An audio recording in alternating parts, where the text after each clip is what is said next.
ஹஜ்ஜுக்கு செல்லாதவர்களுக்கு அல்லாஹ்வால் கொடுக்கப்பட்டிருக்கும் மிகப்பெரிய அருட்கொடை அரஃபாவுடைய நோன்பு. அல்லாஹுடைய தூதர் சொன்னார்கள், யார் அரஃபாவுடைய தினத்தில் நோன்பை நோற்பாரோ அது முன் வருடத்துடைய பாவத்திற்கும் பின்னால் வரக்கூடிய வருடத்துடைய பாவத்திற்கும் மன்னிப்பாக அமையும் என்று அல்லாஹுடைய தூதர் சொன்னார்கள். துஆக்களில் சிறந்தது அரஃபாவுடைய தினத்தில் கேட்கப்படும் துஆ என்று அல்லாஹுடைய தூதர் சொன்னார்கள். அரஃபாவுடைய தினத்தில் அல்லாஹ் முதல் வானத்திற்கு இறங்கி வருகிறான் என்று அல்லாஹுடைய தூதர் சொன்னார்கள். அல்லாஹ் ரப்புல் ஆலமீன் அதிகமான மக்களை நரகத்திலிருந்து விடுதலை செய்கிறான் அரஃபாவுடைய தினத்தில் என்று.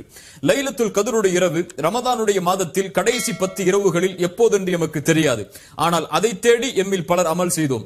ஆனால் துல்ஹஜ் மாதத்துடைய முதல் 10 நாட்களில் அரஃபாவுடைய தினம் எப்போதென்று எமக்கு தெரியும்.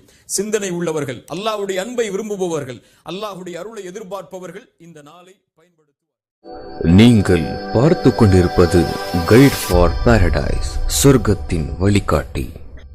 எமது நிகழ்ச்சிகளை உடனுக்குடன் பார்வையிடுவதற்கு இப்பொழுதே நமது யூடியூப் சேனலை சப்ஸ்கிரைப் செய்யுங்கள். அத்துடன் அருகில் இருக்கும் பெல் ஐக்கனையும் கிளிக் செய்து நமது நிகழ்ச்சிகள் தொடர்பான அப்டேட்டுகளை உடனுக்குடன் பெற்று மகிழுங்கள்.